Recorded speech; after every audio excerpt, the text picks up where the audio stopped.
Problem type டீஜெனரசி இன் transportation problem. So இது வரைக்கும் நம்ம பார்த்துட்டு இருந்ததில் நம்ம ஒரு கண்டிஷன் செக் பண்ணியிருப்போம். m+n-1 அப்படின்னு சொல்லி ஒரு கண்டிஷன் செக் பண்ணியிருப்போம். இந்த கண்டிஷன் சாட்டிஸ்ஃபை ஆச்சு அப்படின்னா நான் டீஜெனரசி அப்படின்னு சொல்லி ஒரு இது கண்டிஷன் சாட்டிஸ்ஃபை பண்ணியிருப்போம்.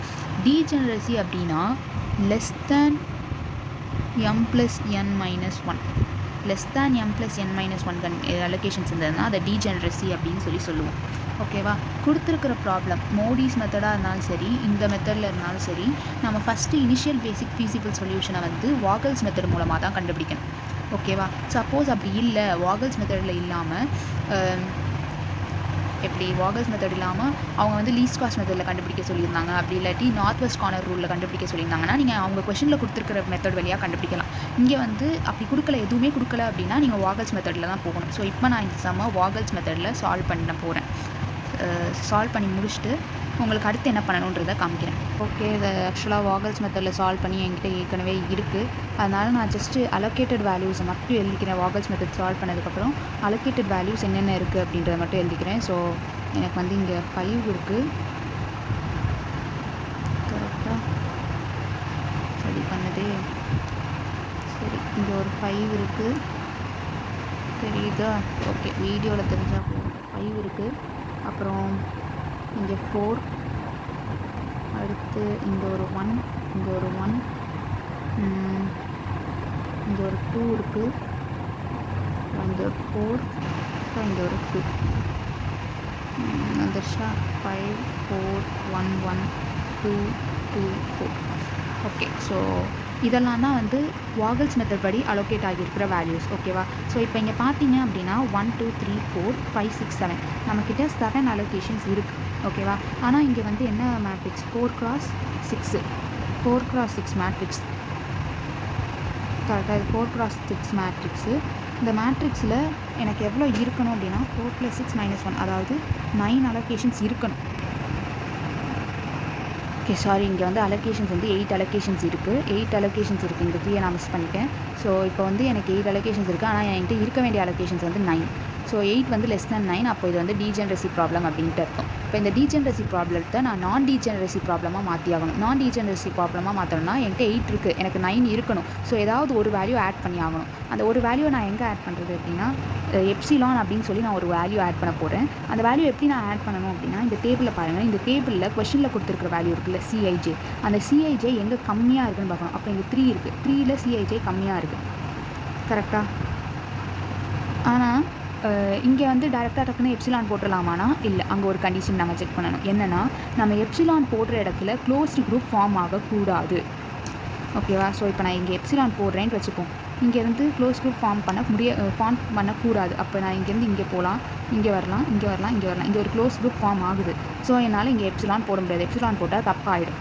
சரியா? இப்போ இந்த 3க்கு அடுத்து இங்கே என்ன நம்பர் சின்னது இருக்குது அப்படின்னா, ஓகே, ஸோ இப்போ இந்த 3யை சூஸ் பண்ண முடியாதுன்னு தெரிஞ்சிச்சு. இப்போ அடுத்ததான் நம்ம என்ன பண்ணணும் அப்படின்னா இங்கே ஒரு 5 இருக்குது, இங்கே ஒரு 5 இருக்குது.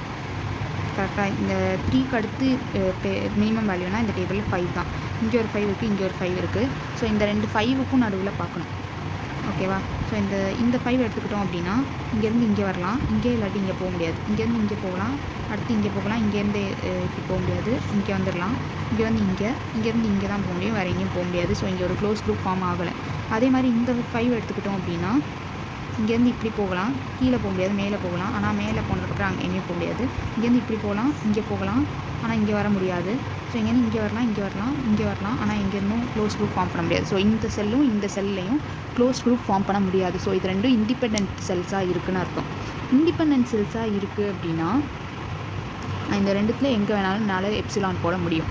ஸோ எப்சிலான் எப்படி போடலாம் அப்படின்னா ஃபஸ்ட்டு நான் சொன்ன மாதிரி லோவஸ்ட்டு வேல்யூ எதுன்னு பார்த்துக்கணும். பார்த்துட்டு அது க்ளோஸ்ட் குரூப் ஃபார்ம் பண்ணதா இல்லையான்னு பார்த்துக்கணும். ஃபார்ம் பண்ணாததில் தான் போடணும். ஓகேயா? க்ளோஸ்ட் குரூப் ஃபார்ம் பண்ணாத செல்லில் தான் போடணும். ஸோ க்ளோஸ் குரூப் ஃபார்ம் பண்ணாத செல்லுன்னு உங்களுக்கு வந்து 1 விட அதிகமாக கிடச்சிது அப்படின்னா ஹையஸ்ட் அலோகேஷன்ஸ் எங்கே இருக்குது அப்படின்னு சொல்லி பார்க்கணும். ஸோ இங்கே பார்த்தீங்கன்னா இங்கே 2 அலோகேஷன்ஸ் ஏற்கனவே இருக்குது, இதை போட்டால் 3 ஆகிடும். இங்கேயும் 2 அலோகேஷன்ஸ் ஏற்கனவே இருக்குது.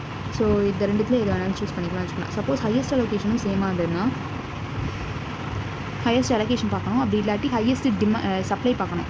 கொஷனில் கொடுத்துருக்க சப்ளையில் எங்கே ஹையஸ்ட் சப்ளை இருக்குதுன்னு பார்த்து போட்டுக்கலாம். அப்படி இல்லாட்டி ஹையஸ்ட் டிமாண்ட் பார்க்கணும். ஹையஸ்ட் டிமாண்ட் எங்கே இருக்கோ அதை போட்டுக்கலாம். அப்படியும் இல்லாட்டி செல்லில் மினிமம் காஸ்ட் எவ்வளோன்றதை பார்த்துக்கலாம். அதாவது கொஷனில் கொடுத்துருக்கிறது மினிமம் எங்கே இருக்குன்னு பார்த்துக்கலாம். இது ஆல்ரெடி நம்ம ஃபஸ்ட்டு பார்க்கும்போதே மினிமம் பார்த்து தான் சூஸ் பண்ணுறோம். இந்த ரெண்டுத்தில் நான் எதில் வேணாலும் எப்சிலான் போட்டுக்கலாம். இப்போ ஓகேவா, நான் உங்களுக்கு வந்து நம்ம சால்வ் பண்ணியிருக்கிற விதத்துலேயே கூட்டிகிட்டு போகிறேன். நான் இங்கேயே எப்சிலான் போட்டுக்கிறேன். ஓகேவா, நான் இங்கேயே எப்சிலான் போட்டுக்கிறேன். ஓகேவா, ஸோ இப்போ வந்து எனக்கு அலோகேட் ஆகியிருக்கிறது 1 2 3 4 5 6 7 8 9. ஸோ 9 அலோகேஷன்ஸும் எனக்கு வந்துருச்சு. ஓகேவா, இப்போ வந்து இது வந்து ஒரு நான் டீஜெனரேட் ப்ராப்ளம். சரியா, இப்போது இதை நான் பழையபடி, அதாவது இது வந்து நான் டீஜெனரேட்டாக மாற்றிட்டேன். இப்போது இதை நான் பழையபடி மோடிஸ் மெத்தடில் சால்வ் பண்ணலாம். ஓகேவா, ஸோ என்ன செய்யணும், ஃபஸ்ட்டு டீஜெனரேட் ப்ராப்ளமை நான் வந்து வாகல்ஸ் மெத்தட் யூஸ் பண்ணணும். வாகல்ஸ் மெத்தட் யூஸ் பண்ணி இதை வந்து நான் வந்து நான் டீஜெனரேட்டாக மாற்றணும். நான் டீஜெனரேட்டாக மாற்றிட்டு அதுக்கப்புறம் மோடிஸ் மெத்தட் யூஸ் பண்ணலாம்.